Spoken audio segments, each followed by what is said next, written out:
ஜூலை மாதம் நடந்த சண்டையை நிறுத்திய ட்ரம்ப் மத்தியஸ்தம் செய்த போர் நிறுத்தத்தை மீறியதாக தாய்லாந்து மற்றும் கம்போடியா ஆகிய இரு நாடுகளும் ஒருவரை ஒருவர் குற்றம் சாட்டியதைத் தொடர்ந்து தாய்லாந்து இன்று தனது சர்ச்சைக்குரிய எல்லைப் பகுதியில் வான்வழி தாக்குதலை நடத்தியுள்ளது. எல்லைப் பகுதியில் நடந்த மோதல்களில் குறைந்தபட்சம் ஒரு தாய்லாந்து இராணுவ வீரர் கொல்லப்பட்டதாகவும் பல வீரர்கள் காயமடைந்ததாகவும் தாய்லாந்து இராணுவம் தெரிவித்தது. இதையடுத்து இராணுவ இலக்குகளை நோக்கி விமானங்கள் அனுப்பப்பட்டதாக தாய்லாந்து இராணுவம் கூறியது.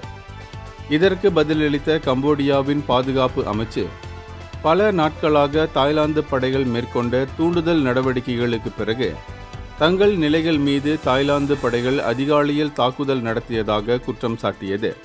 அது மட்டுமின்றி கம்போடிய படைகள் பதிலடி கொடுக்கவில்லை என்றும் அது வலியுறுத்தியது.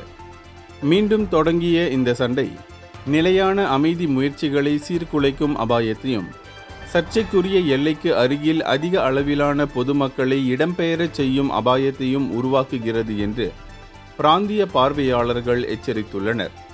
இந்தியர்களின் இதய குரல் மக்களோசை.